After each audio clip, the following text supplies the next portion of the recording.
Hello बच्चों, आज के करंट अफेयर के इस श्रृंखला में आप लोगों का स्वागत है। आप लोग वीडियो के अंत तक बने रहिए। इसमें इम्पोर्टेंट क्वेश्चनों का कलेक्शन किया गया है। निश्चित रूप से इस सेशन को करने में आप लोगों को आनंद आएगा। चलिए शुरू करते हैं। तो आज का हमारा पहला क्वेश्चन है, अमेरिका ने किस प्रकार की ऊर्जा की ऐतिहासिक सफलता की घोषणा की है? इसमें हमारा पहला ऑप्शन है परमाणु संलयन, दूसरा ऑप्शन है थर्मल ऊर्जा, तीसरा ऑप्शन है पवन ऊर्जा, चौथा ऑप्शन है परमाणु विखंडन ऊर्जा। परमाणु विखंडन ऊर्जा।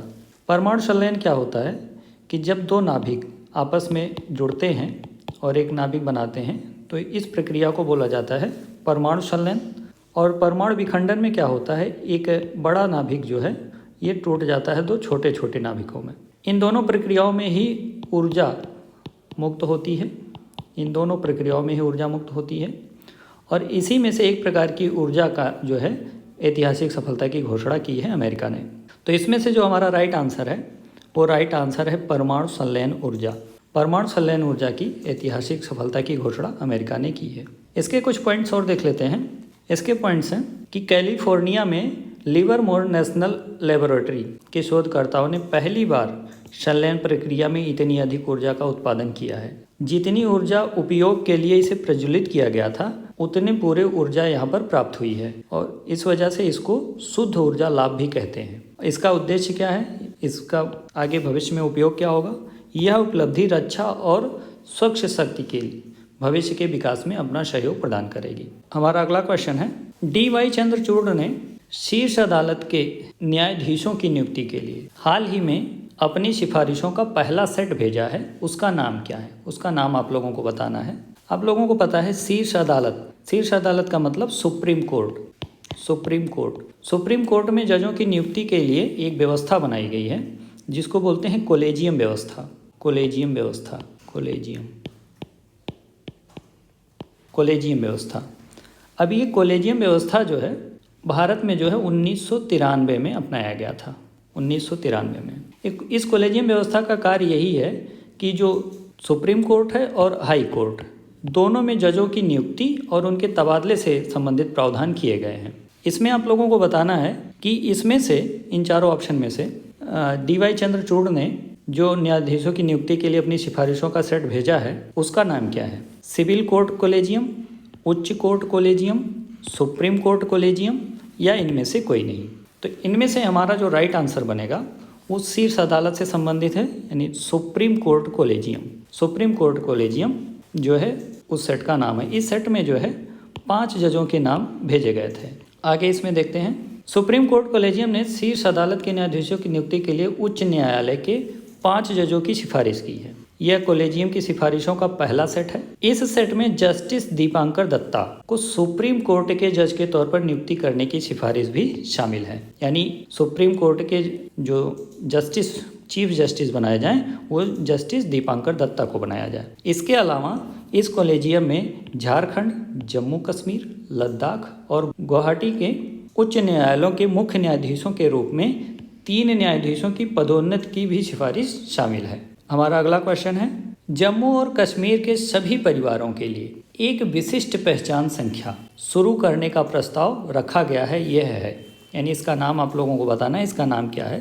पहला ऑप्शन है अल्फा न्यूमेरिक पहचान संख्या, दूसरा ऑप्शन है बीटा न्यूमेरिक पहचान संख्या, तीसरा ऑप्शन है पारदर्शी पहचान संख्या या फिर इनमें से कोई नहीं। इसमें किया गया है कि प्रत्येक परिवार के पहचान के लिए, ताकि वहाँ के सभी सुविधाओं को सामान्य रूप से क्रियान्वित किया जा सके, इसके लिए एक पहचान संख्या बनाई गई है और उस पहचान संख्या का नाम है अल्फा न्यूमेरिक पहचान संख्या।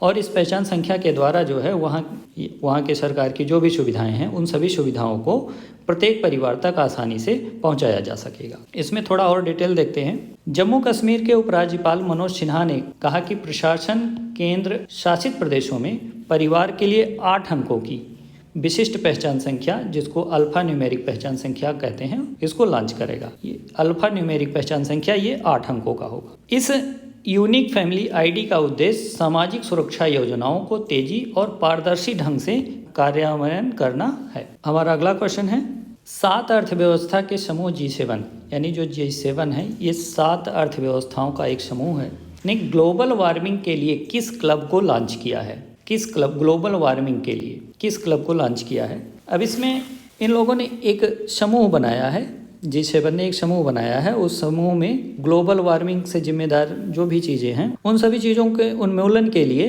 क्या क्या कार्य किए जा सकते हैं, इसके लिए एक क्लब का निर्माण किया गया है। उस क्लब का आप लोगों को नाम बताना है। पहला है इसमें एनवायरमेंटल चेंज क्लब, दूसरा ऑप्शन है green wing change club, green wing change club, तीसरा ऑप्शन है इंटरनेशनल क्लाइमेट क्लब और चौथा ऑप्शन है एनवायरमेंट अवेयरनेस क्लब। तो इसमें से हमारा जो राइट आंसर है वो है इंटरनेशनल क्लाइमेट क्लब। इसमें थोड़ा और डिटेल देखते हैं। ग्लोबल वार्मिंग के खिलाफ लड़ाई में सहयोग के लिए 7 अर्थव्यवस्थाओं के समूह देशों के लिए एक अंतर्राष्ट्रीय जलवायु क्लब यानी इंटरनेशनल क्लाइमेट क्लब बनाया गया है।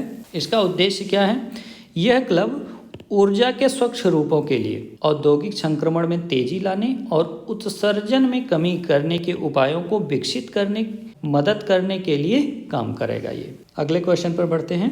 अगला क्वेश्चन है, हाल ही में केरल ने विश्वविद्यालयों से किस पद से राज्यपाल को हटाने के लिए एक विधेयक पारित किया है? चांसलर का पद, विश्वविद्यालयों के चांसलर का पद, उसके बाद कुलाधिपति का पद, या ए और बी दोनों, या इनमें से कोई नहीं। देखिए, विश्वविद्यालयों में जो राज्यपाल होते हैं वो पदेन कुलाधिपति होते हैं, यानी प्रत्येक राज्यों के जो राज्यपाल होते हैं वो विश्वविद्यालयों में कुलाधिपति होते हैं और कुलाधिपति की इंग्लिश होती है चांसलर। तो चांसलर और कुलाधिपति दोनों एक ही चीज़ें हैं, इसलिए हमारा इसमें सी ऑप्शन सही हो जाएगा, ए व बी दोनों। देखते हैं इसमें थोड़ा डिटेल। केरल विधानसभा ने हाल ही में राज्यपाल को 14 विश्वविद्यालयों के पदेन चांसलर पद से हटाने के लिए एक विधेयक पारित किया है। इसका कारण क्या है? ये विधेयक क्यों लाया गया है? सरकार ने इन विश्वविद्यालयों में प्रशासन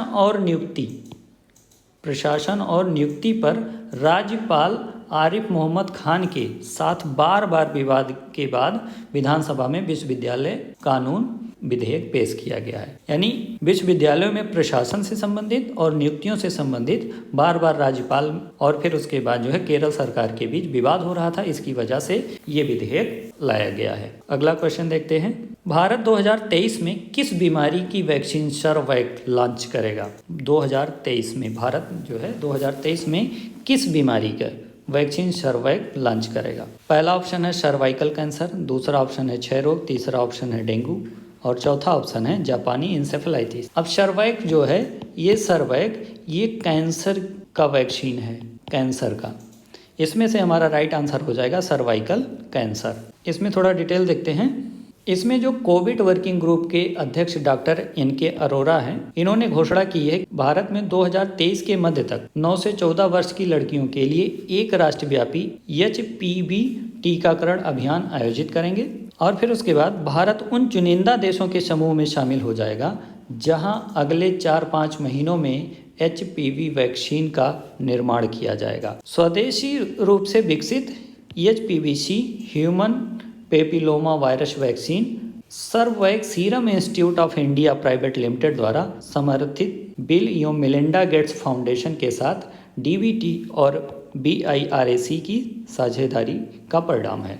चलिए अगला क्वेश्चन देखते हैं। अगला क्वेश्चन है, हाल ही में प्रकाशित इंडिया स्किल रिपोर्ट 2023 के अनुसार भारत के रोजगार योग्य कार्यबल का प्रतिशत कितना है? पहला ऑप्शन है 46.2%, दूसरा ऑप्शन है 60.5%, तीसरा ऑप्शन है 45.5%, चौथा ऑप्शन है 50.3%। तो इसमें हमारा जो राइट आंसर है वो है 50.3%, जो कि पिछले वर्ष की तुलना में अधिक है। इसमें थोड़ा डिटेल देखते हैं। इसमें इस रिपोर्ट के अनुसार भारत का रोजगार योग्य कार्यबल 46.2% से बढ़कर 50.3% हो गया है और इसमें पुरुषों के लिए 47.2% और महिलाओं का जो है रोजगार योग्य कार्यबल वो पुरुषों से अधिक है, कितना? 52.8%। अगला क्वेश्चन है, हाल ही में देश के पूर्वी क्षेत्र में अपना वार्षिक सैनिक अभ्यास का आयोजन किसके द्वारा किया जाएगा? इसमें पहला ऑप्शन है भारतीय थल सेना द्वारा, दूसरा ऑप्शन है भारतीय नौसेना द्वारा, तीसरा ऑप्शन है BSF द्वारा और चौथा ऑप्शन है भारतीय वायुसेना द्वारा। भारत का जो पूर्वी क्षेत्र है इस वाले एरिया में जो है यहाँ पर अगर देखा जाए तो नौसेना यहाँ इस ऑप्शन से बाहर हो जाता है, तो यानी नौसेना सही नहीं होगा, क्योंकि यहाँ पर जो है पहाड़ी क्षेत्र है, पहाड़ी क्षेत्र, तो पहाड़ी क्षेत्र की वजह से यहाँ से नौसेना वाला ऑप्शन कैंसिल हो जाएगा।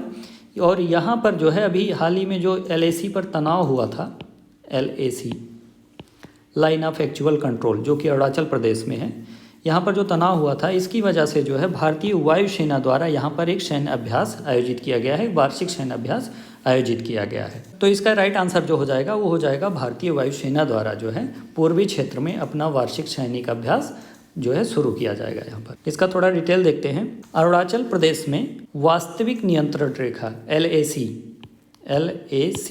याद रखिएगा, एक LOC होता है। LOC ये जम्मू कश्मीर में है, ये जम्मू कश्मीर में है, और LAC ये अरुणाचल प्रदेश में, ठीक है। हाँ, तो LAC पर ताज़ा तनाव के बीच भारतीय वायुसेना पूर्वी क्षेत्र में अपना वार्षिक हवाई अभ्यास करने जा रही है। और इसमें किन किन क्षेत्रों में ये हवाई अभ्यास अपना करेगी? ये है असम के तेजपुर, छबुआ और जोरहाट, और पश्चिम बंगाल के हाशिमारा में। इन क्षेत्रों में जो है ये अपना वार्षिक अभ्यास करेगी। और इसमें कौन कौन से विमान शामिल होंगे?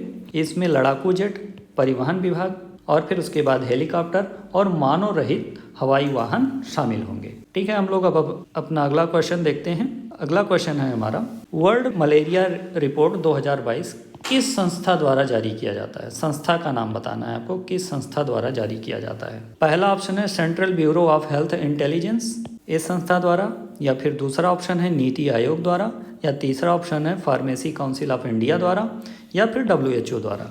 तो इसका हमारा जो राइट आंसर है वो राइट आंसर है WHO द्वारा, वर्ल्ड हेल्थ ऑर्गेनाइजेशन, इसके द्वारा जो है वर्ल्ड मलेरिया रिपोर्ट जो है प्रतिवर्ष प्रकाशित किया जाता है। इसमें आप लोग कमेंट करके बताइए कि मलेरिया जो रोग है, मलेरिया किस मच्छर के काटने से होता है? इसको कमेंट में आप लोग आंसर दीजिएगा। चलिए इसमें थोड़ा देखते हैं। हर साल WHO यानी प्रत्येक वर्ष WHO विश्व मलेरिया रिपोर्ट जारी करता है, जो दुनिया भर में मलेरिया नियंत्रण और उन्मूलन यानी मलेरिया को समाप्त करने के रुझानों का व्यापक मूल्यांकन प्रदान करता है। 2022 की रिपोर्ट WHO के 84 मलेरिया स्थानिक देशों से प्राप्त जानकारी पर आधारित है। अगले क्वेश्चन पर हम लोग बढ़ चलते हैं। अगला क्वेश्चन है, ग्लोबल वार्मिंग जलवायु परिवर्तन के बारे में, ग्लोबल वार्मिंग और जलवायु परिवर्तन के बारे में जागरूकता बढ़ाने के लिए भारत में राष्ट्रीय ऊर्जा संरक्षण दिवस कब मनाया जाता है? पहला ऑप्शन 12 दिसंबर, दूसरा ऑप्शन 14 दिसंबर,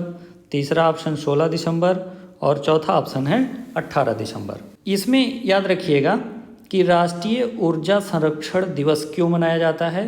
तो पहला है इसमें ग्लोबल वार्मिंग, ग्लोबल वार्मिंग, और फिर उसके बाद climate change, climate change, climate change.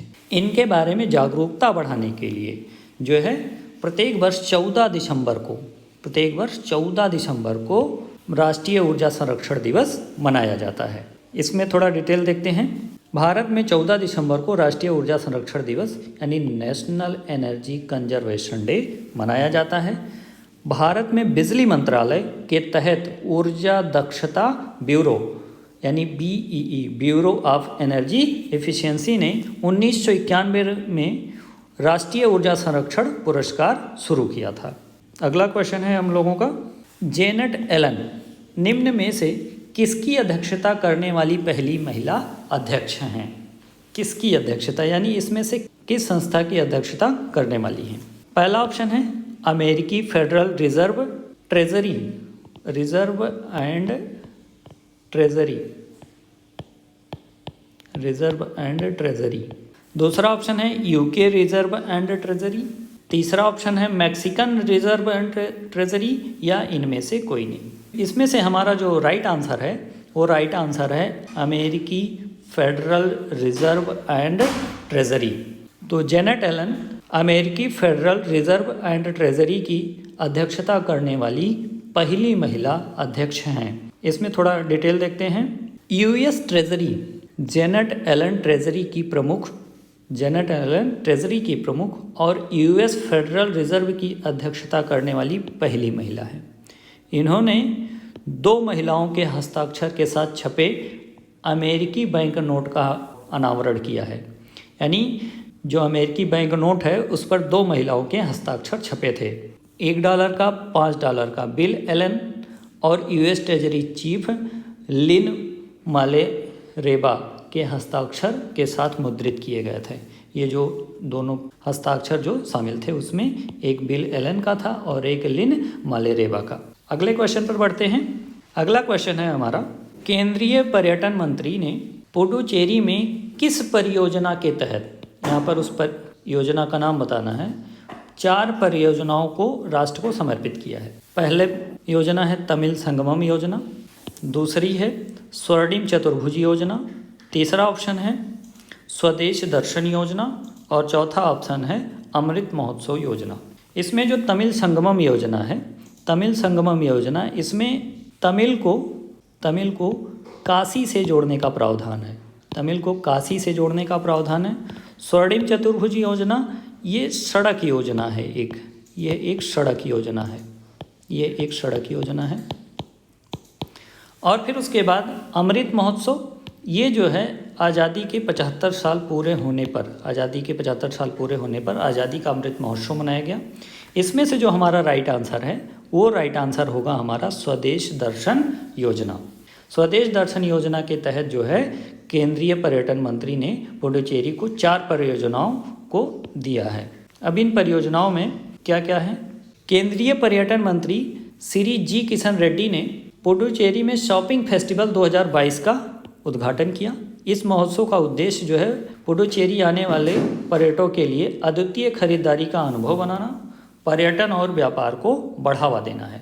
इसका मुख्य उद्देश्य ये है। अगला क्वेश्चन, किस राज्य सरकार ने अंतरजातीय अंतरधार्मिक विवाह परिवार समन्वय समिति का गठन किया है? यानी अंतरजातीय का मतलब एक कास्ट से दूसरे कास्ट में, और धार्मिक का मतलब जो है एक धर्म से दूसरे धर्म में विवाह करने की अनुमति प्रदान करना। ये किस राज्य की सरकार ने इस समिति का गठन किया है? पहला है गोवा सरकार, दूसरा है कर्नाटक सरकार, तीसरा है केरल सरकार और चौथा है इसमें महाराष्ट्र सरकार। तो इसमें से जो राइट आंसर है हमारा वो है महाराष्ट्र सरकार। महाराष्ट्र सरकार ने अंतरजातीय और अंतरधार्मिक विवाह को जो है एक मान्यता देने के प्रावधान करने में जुटा है। और इस समिति की जो अध्यक्षता करेंगे वो महिला एवं बाल विकास मंत्री और भाजपा नेता मंगल प्रभात लोढ़ा करेंगे। ठीक है, अब अगले क्वेश्चन को देखते हैं। अगला क्वेश्चन है हमारा, कर्नाटक राज्य सरकार ने अनुसूचित जातियों के लिए आंतरिक आरक्षण प्रदान करने के लिए कितने सदस्यीय कैबिनेट उपसमिति का गठन किया है? 3, 5, 7 या 9? अब इसमें याद रखिएगा, कोई समिति का जब गठन किया जाता है तो उसमें अक्सर जो भी नंबर्स रखे जाते हैं उसमें जो सदस्य होते हैं वो ऑड नंबर्स में होते हैं। 3, 5, 7, 9, 11 इस तरह से। इवन नंबर में जल्दी नहीं पाए जाते। तो इसमें से सभी ऑप्शन में सभी जो हैं ऑड नंबर हैं। इसमें जो है हमारा राइट आंसर जो है वो 5 है। 5 सदस्यीय कैबिनेट उपसमिति का गठन किया गया है इसमें। इसका डिटेल देखते हैं। कर्नाटक राज्य सरकार ने अनुसूचित जातियों को आंतरिक आरक्षण प्रदान करने के लिए एक पैनल का गठन किया और इसमें 5 सदस्य हैं और इसके जो प्रमुख हैं वो कानून मंत्री एस.सी. मधुरस्वामी हैं। अगला क्वेश्चन देखते हैं। सरकार ने क्रिप्टो संपत्ति के हस्तांतरण पर कितने प्रतिशत का आयकर, अधिभार और उपकर लगाया था? कितने प्रतिशत? 30% या 40%, 20% या 10%? तो इसमें हमारा जो राइट आंसर है वो है 30%। सरकार ने क्रिप्टो करेंसियों के हस्तांतरण पर 30% का आयकर, अधिभार और उपकर लगाया है। इसका डिटेल देखते हैं। सरकार ने कहा कि उसे जुलाई में TDS प्रावधानों की शुरुआत करने के बाद क्रिप्टो करेंसी सहित वर्चुअल डिजिटल असेट्स में लेन देन के लिए संस्थाओं से कर के रूप में 60.46 करोड़ रुपए प्राप्त हुए हैं। तो इसमें ये याद रखिएगा, ये अमाउंट भी पूछा जा सकता है। अगला क्वेश्चन है हमारा, पेंशन फंड नियामक और विकास प्राधिकरण, पेंशन फंड नियामक और विकास प्राधिकरण PFRDA ने किसकी गणना के लिए NPS प्रॉस्पेरिटी प्लानर लॉन्च किया है? पहला है, इसे किसकी गणना की जाएगी? सेवानिवृत्ति आय की गणना, या फिर आय की गणना, या वेतन की गणना, या फिर इनमें से कोई नहीं। तो इसमें से जो हमारा राइट आंसर है वो है सेवानिवृत्ति आय की गणना। PFRDA का जो फुल फॉर्म है वो होगा पेंशन फंड रेगुलेटरी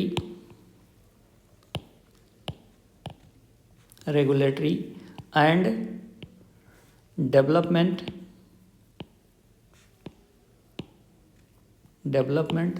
अथॉरिटी।